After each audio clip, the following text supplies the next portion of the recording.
at OpenStack, I mean, that was the largest, most active, most busy with large corporate players wanting to go drive their own agendas. How did you find that experience, and maybe tell a story or two of some of the more interesting knotholes you had to navigate with those various stakeholders? Yeah, it was a lot of fun. It was really growing very rapidly, and I joined when it was in my mind was when it was already plenty big. There were already many players, many interests.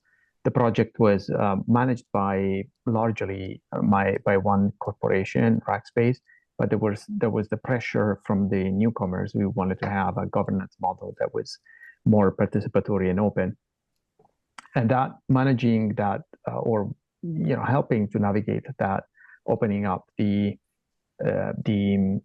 governance from Rackspace management was very fascinating, and was, to me, one of the eye-opening moment was to understanding how much pressure and how much emphasis the whole marketing team at Rackspace put together with the engineering team. So there were two large investments coming at the same time around OpenStack from Rackspace, and there was marketing and technical. And that was the first time that I witnessed something like that in open source. Usually, open source, until that, for me, all of my experience was to watch projects having a lot of engineering resources and very tiny or afterthoughts about bringing the results of that engineering to the people, to the users, which marketing to me is. It's a verb.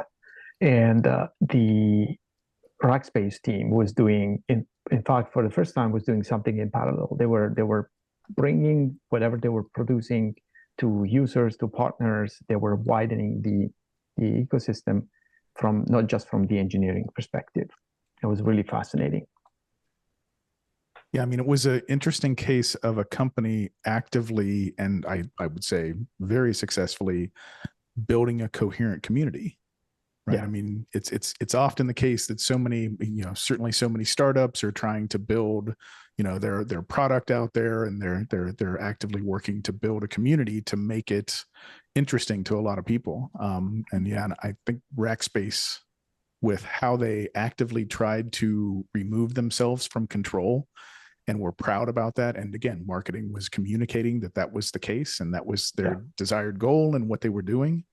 That was an interesting case, but like I said, so and everything just always worked really smoothly, right? And all of those stakeholders and all of those large corporations with their personal agendas just perfectly aligned, right? So absolutely not.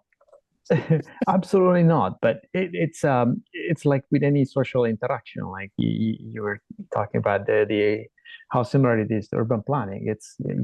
There's no perfect result, there is no perfect outcome. It's always a matter of hammering left and oversteering to the right, and hammering right and oversteering to the left, and trying to correct course all the time. It's an active exercise. I remember the initial challenges were when the initial challenges were coming with the special interests from companies whose teams were not active in the core of OpenStack, but they were active in the drivers side, and the drivers, they were still being merged directly into the trunk, so they had to follow the same paths, the same rules of any contribution that needed to go into the OpenStack core. So that was challenging.